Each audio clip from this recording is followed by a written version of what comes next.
Fitch, the acting director of the New York State Department of Transportation, is here to present to us on regional perspectives, the New York State success stories.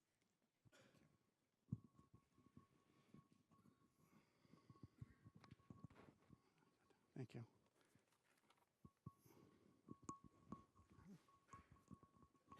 All right. It is. Takes a little bit. Can you hear me? Well, thank you for the promotion, though. But I'm actually acting director of the Transportation Maintenance Office of DOT. But I'll take the promotion. Yeah, Mike Lashman. I was feeling a little under the weather today, so I'm going to be stepping in for him. As Dan pointed out, DOT is a big practitioner. We put down a lot of material. We maintain a lot of roadways, and we realize the impact that we can have on the environment. And we're committed to being responsible practitioners and really using sensible salting practices. Honestly, we're proud to talk about the things that we've done to minimize our salt use. And we're proud of the work we've done with some of our environmental advocates, some of the partnering we've done.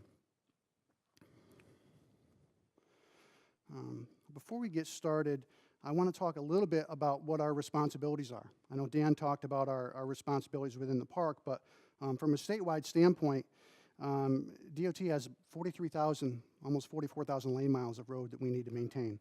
Roughly 7,000 is done by municipal contractors, and so almost 37,000 is done by state forces.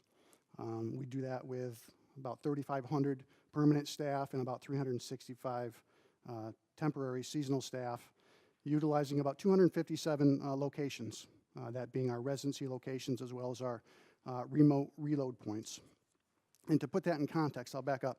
To put that in context, Region 8, which is lower Hudson Valley, it's the 7-county area from Columbia down to Westchester. You guys have about 5,200 lane miles, which is about 14% of the state share of our maintenance. And to do that, we utilize almost 1,500 plow trucks with 52 tow plows and 341 loaders. And again, for Region 8, for the lower Hudson Valley, you guys have about 227 plow trucks with 53 loaders. I want to kind of paint the picture of what our true responsibility is. Section 12 of the state highway law indicates that maintenance of all of our state highways, including snow and ice control, it's a responsibility of DOT. And we have the responsibility to provide reasonable passage and movement of vehicles over these highways. Now, if I was to pick 12 of you randomly in this room and ask you what reasonable is, we would probably get about 12 different definitions of reasonable. It's not bare pavement. It's not wet pavement. We expect that there's going to be snow on the roadways when it snows. Our goal is to have clear wheel paths. On our secondary roads, we want to have the center line clear. And we'd like to have the roadway cleared up a few hours after the storm ends. We realize expectations are different everywhere, and we try and balance them, but those are our expectations. And those are how we develop our plan going forward for how we're going to fight a snowstorm. The design snowfall rate or intensity that we look at, 1.1 inches per hour. That's a number that we came up with several years ago, and it was just based on historic data. Weather services like to talk a lot about snowfall rates now, and we hear numbers of 2 inches per hour, 3 inches per hour, 4 inches per hour, particularly when you're in the snowbelt areas or out looking at lake effects. We're looking at some pretty severe intensities. We're not designed to handle them. We deal with them by moving resources around, but that's not what our base goal is. Our base goal is to have a cycle time somewhere around 2 to 3 hours, and our beats, our plow beats, which are the segments of road that truck is assigned to, roughly 20 to 30 miles. For our higher type roadways, like our interstates, it's closer to 20. For our secondary roads, it's around 30, sometimes as much as 40 lane miles. Again, I talked about this a little bit here as far as some of the challenging things we have. the higher intensities, whiteout conditions we have with those intensities, ice storms, and extreme cold. White salt or rock salt, it doesn't work when it gets cold. Once you get below 15 degrees, its effectiveness really starts dropping off. So there's other things we need to do to be effective during those temperatures. Using magnesium chloride to enhance our rock salt is one of those things that we do. Allows us to work down to 0, sometimes below 0. At times when it gets too cold, do nothing is the alternative. Don't put any salt down and plow it off, or let the wind blow it off. Some rough numbers on these are 7-year averages of what we use for materials. It's a lot of material. 800,000 tons of salt, 44,000 treated salt. Right around 1 million gallons, 1.1 million gallons of salt brine. That number is actually going up. I'll talk about that a little later, I believe. That number is going up, and we see that as a good thing. Because as our salt brine use goes up, it's our intention that our salt use is going to go down. To put that in perspective, for the Region 8 folks, the Lower Hudson Valley, your share of that is about 86,000 tons of white salt, or 10%. Now, if you recall, you got about 14% of the lane miles. You're using about 10% of the salt. It's pretty good numbers, right? I mean, temperatures are a little better down here. You don't have quite the extreme conditions. You've got a lot of expectations down here, though, don't you? So, certainly kudos to the DOT folks down here that are balancing that to the best of their abilities. Because I know I was out in a residency I was a residency manager for several years up in Warren County, actually working at Adirondack Park in the Lake George watershed. I never got a phone call the next day saying, great job on the roads. I'd get the call saying, you sleep in last night? You didn't do enough. Roads were terrible. What were you thinking? That's the balance we have as practitioners. We need to walk that line of doing just enough, but not too much. And it's a challenge because it's a thankless job to walk that line, because it's very easy. I see a head shaking there. It's very easy to put down a little bit more and say, I know we're going to be good. But it's that commitment you have to doing the right thing and being sensible that we all have to work with. And in the process of putting down all of this material, just to put it in view a little bit, this was done over 10 million miles of snow and ice control. So if you add up all the snow and ice control we do, on an average year, it's about 10 million miles. And in those 10 million miles, we put down that amount of salt. That's equivalent to 20 round trips to the moon. So we're out there. We're doing a lot of work. We're not putting all that material down in a very short amount of time. We did a study several years ago. I think, Dan, you might have been involved in this study, actually, where we did a reduced salt application in an area. We put the signs up, the reduced salt signs. We closely monitored it. And we determined that we could lower the application rates that we had been using for years. We did a 10% reduction, and we determined that we could do that without being a detriment to highway safety. Highway safety is our number one charge. We know we want to be responsible to the environment, but highway safety is our responsibility. We felt we could do a 10% reduction, and as a result of that study, we reduced statewide our application rates. So we've been realizing that benefit for the last several years. Some improvements we've done, you might see a little overlap with Dan's presentation here. We have automated spreader controls on our trucks. We can precisely know what we're putting down for material. And that's important because you really can't do all of your studying. You can't determine if what you're doing is right if you don't know what you're putting down for material. We can program it in so we know precisely what we're putting down.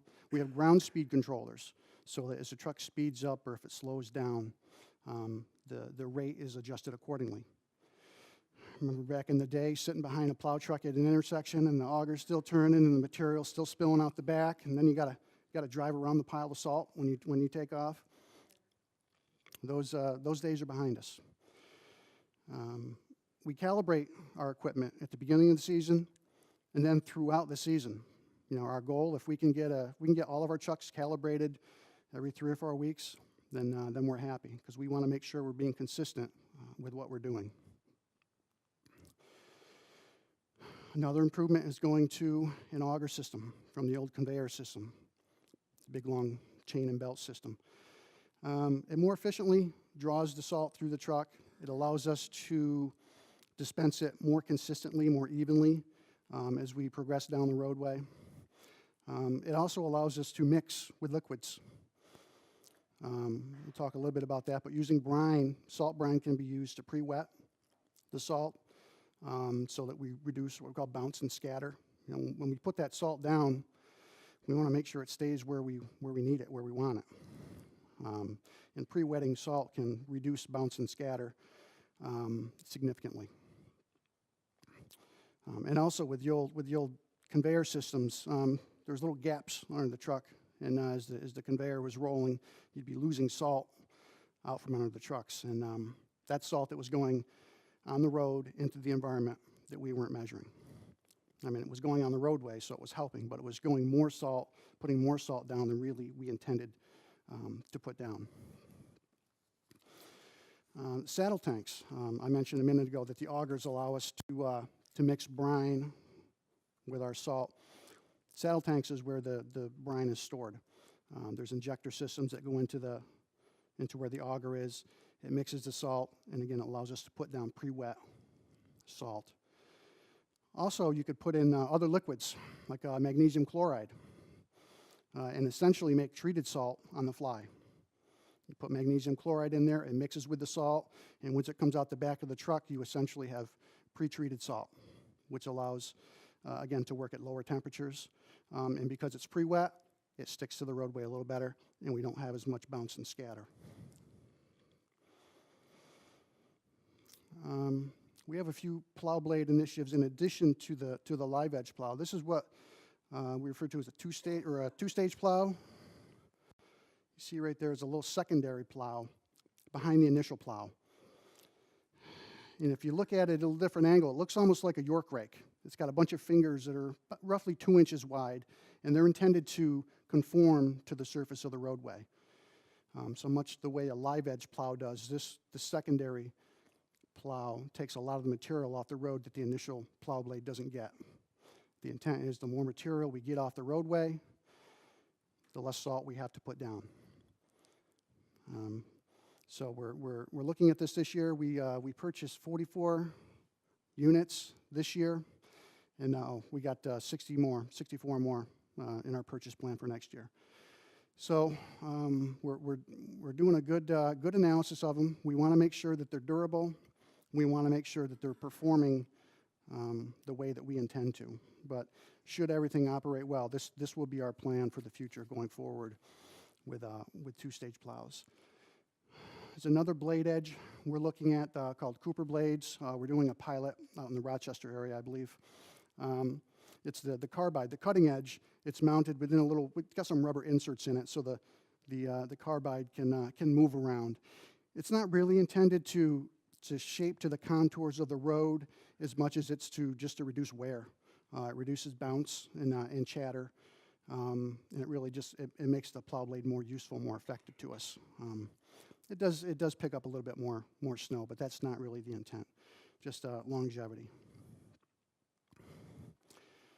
The live edge blade. This is one that Dan showed in his presentation. Again, it's got the articulated segments that conform to the surface of the roadway. Our goal is to make sure we get as much snow off the roadway as we can, in the hope that we're going to use less salt. Now, we purchased one of these this year. We're using them side by side with our two-stage plows. We want to compare the effectiveness of each. Frankly, we're hoping the two-stage plow does just as well as this one. The two-stage plows are a little more economical, plus they're more compatible with our equipment. So we're really hoping to get similar performance. If we find that this one does perform better, what we would most likely do is maybe purchase a handful of these and use them in some of our more critical areas. You know, some of our environmental areas where we're looking to do pilots or where special treatment is required. Our brine making program, we've got about 40 brine makers across the state. We feel we have enough capability to make brine at this point. But the ability to transport it and store it, we've got some more work to do. So we're going to be doing some investments this year to get some trailers so we can better transport it and better apply it, with the goal of having storage tanks at every facility, and then with their use of just small slide-in tanks, they can actually, like the one that was pictured earlier in Dan's presentation, that we can use to apply brine. We want to have every region, every county in the state using brine as appropriate throughout the winter. There's times when it's not appropriate. If there's already residual salt on the roadway, or if temperatures or humidity conditions aren't conducive to using it, we shouldn't be using it. But when conditions allow, we should be using brine. Oh, and we did, earlier I said we had 1.1 million gallons of brine on a 7-year average. Last year we did 1.5 million. So we're doing more of that, and again, we think that's a good thing. Just to put it in context, Region 8, the Lower Hudson Valley region, has a very robust brine program. And in fact, a couple of the leaders of that charge go around and do training throughout the state to talk about the benefits of brining and really how to do it effectively. So we're really looking at continuing that. How it works. Truck puts the brine down in a pre-storm condition. The brine, it dries on the roadway, so we have the white layers of salt on the roadway. When the precipitation hits it, the salt gets activated, and it counts as an initial application of salt. The amount of salt that's actually on the roadway is much less, almost a third of what a traditional application of rock salt would be. So you really see the benefits of us putting just a little bit of salt down, but getting the effects of a full application. And again, because the brine is already on the road, that means the salt is there when it's needed. When the precipitation starts, whether it's freezing rain, whether it's snow, the salt is there. So it really prevents the icing on the roadway and enhances roadway safety, because really that is our charge. We need to make sure we're keeping the roads safe.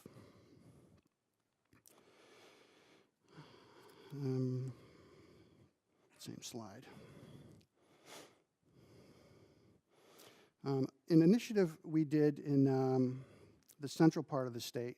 Dan talked about how our trucks, or he quoted Tracy, as far as how our trucks see the benefits or the effects of salt, with all the rust we have and the deterioration. We're washing our trucks continually. So what we do with that wash water, it's key, because it's essentially briny water that we need to address. Something we did in one location in the central part of the state is we developed a wash water recycling initiative. We take the wash water, we remove the contaminants, and when we're done, we have this brackish water that we then put into our brine maker and make brine with it. So we're essentially recycling the salt in this instance. We did that with a grant from a pooled funds study. I'll talk about that at the end here. But we have a $610,000 grant to do some more research to really see the effectiveness and see how far we can go with this. Okay, this is the salt use. This is another salt reduction pilot we did. The Cascade Lakes, just below Lake Placid, along the Cascade Lakes. A very difficult area for snow and ice control. There's always something going on there. There's always ice, always snow on the roadway, and we were continually putting a lot of material on the road. There's an endangered or close to being endangered fish species in the lake, and there was concern that the rising salt elevations were going to damage that salt. Actually, the fish are taken from this lake to use to help facilitate the species elsewhere in the state, and they really didn't want to lose this. So we did as much as we could at the time with the technology we had. We looked at reduced application rates. We really lowered our truck speed, so we have very little bounce and scatter. We closely monitored what our operators were doing because they do have some flexibility in the truck. And what we found is we actually reduced salt levels within the lake. Something else we're doing, good housekeeping. We need to make sure that we're storing our salt in an effective manner. That means everything is enclosed, that our trucks are loaded properly. We're inspecting our tanks, we're inspecting our salt storage facilities. Any spilled salt is cleaned up immediately. When we overfill a truck and it makes its first turn, you see that little crescent-shaped swirl of salt on the roadway. We don't do that anymore. When that happens, we go out and clean it up. Preferably the operator goes out and cleans it up. So they won't do that too many times. And again, we're looking at recycling our wash water. Salt storage, again, we need everything inside a barn. We don't want uncovered piles. That is not a DOT facility. We're not doing that just to point out, but that's happened. That was practice in the past, and we need to get away from that.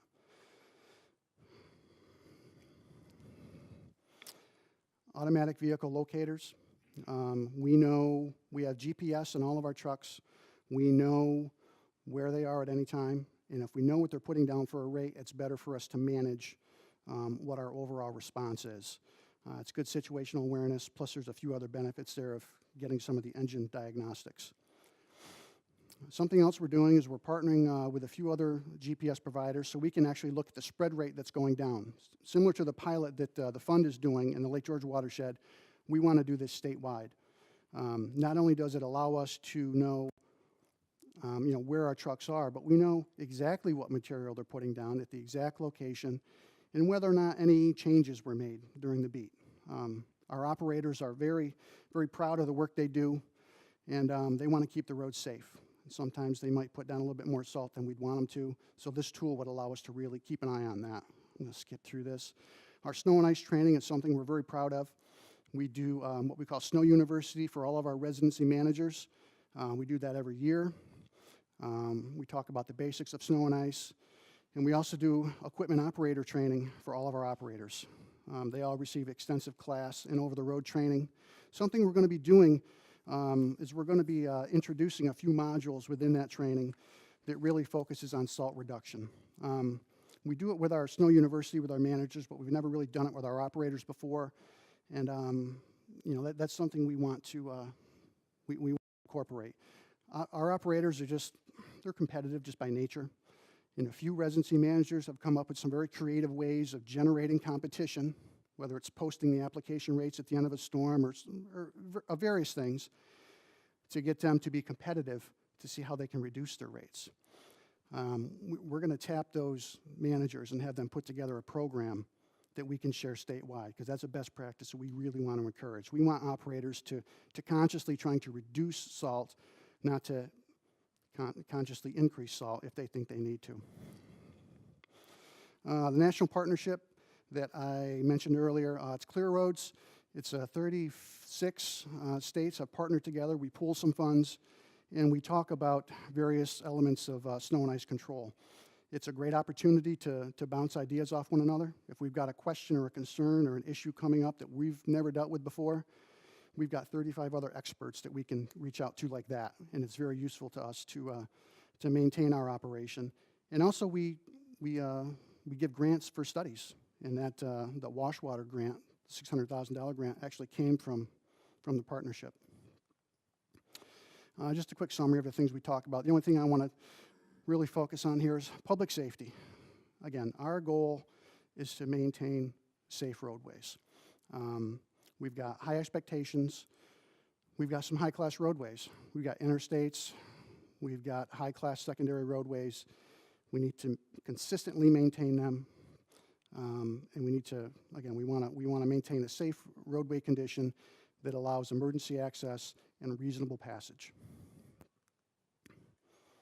And that's it. This is Mike's contact information. I'd feel free to email Mike or call him if you have any questions. He's our snow and ice program manager, and he deals with these, these calls normally. My information will probably get put out there as well, so feel free to reach out to me if you have any questions as well.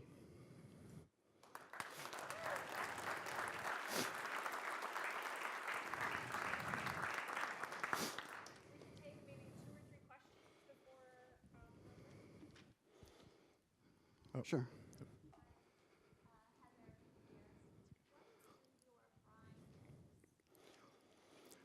What's in the brine mix? Good question. Our normal brine is just, it's rock salt, sodium chloride, a 23% solution of rock salt. There's other cocktails out there that can be used. Sometimes they'll put calcium chloride in them. Sometimes they'll put some agricultural products in there. As our base product, we use just rock salt.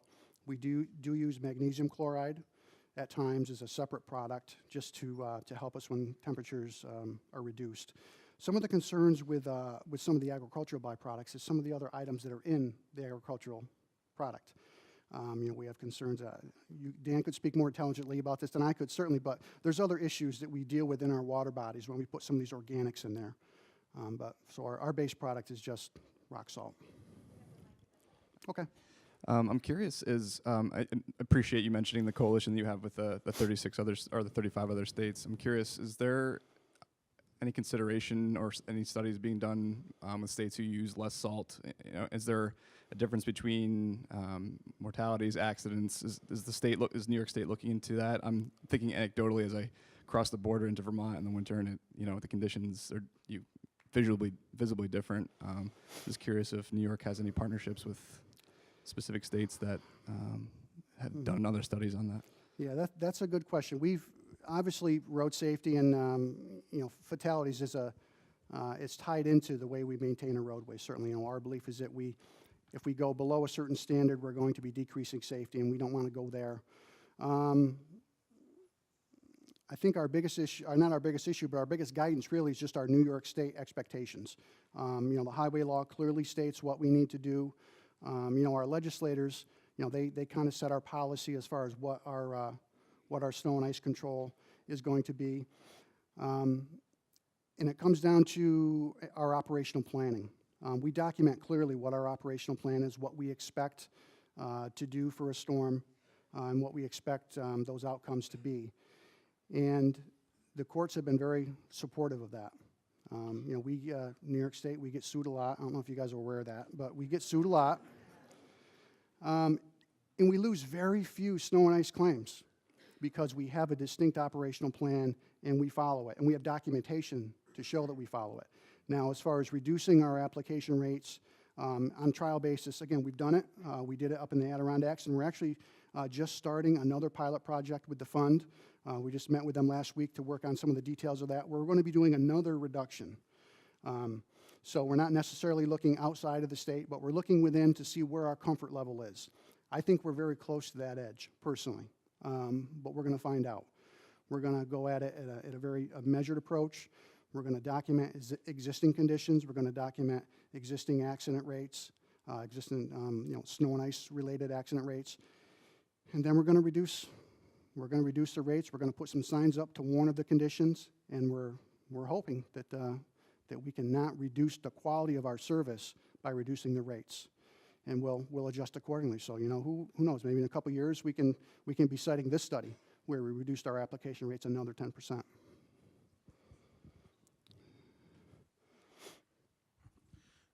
Rob, really appreciate the presentation. I think it's important to get it out there. One thing is forecasting.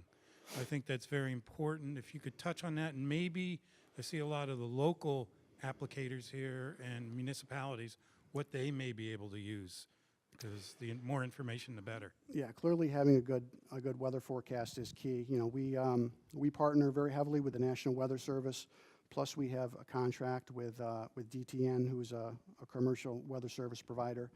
And frankly, all of our residency managers and our supervisors, they're weather enthusiasts. They can talk storm fronts and all these very complex weather patterns for their area. They know their areas very well. I don't know if they could do it nationwide, but they can certainly do it in very detailed format for their areas. So it's very key for us to know, what the weather's coming, so we can respond accordingly. If we got some freezing rain coming, or if we got a big event coming, maybe we need to pre-position our trucks, get them loaded, get them out there where they're going to be needed, so we can respond appropriately. Because what we don't want to do is we don't want to get caught behind. When you get caught behind, we end up with hard pack, ice on the roadways, And then it's an uphill battle for the rest of the storm. Not only is it unsafe, but it takes a lot of salt and abrasives to address that condition. So really our goal is to be as proactive as we can to address those conditions so we don't have the hard pack. Did I get it? We have to wrap up our questions for this portion of the forum today. Thank you, Rob. All right, thank you.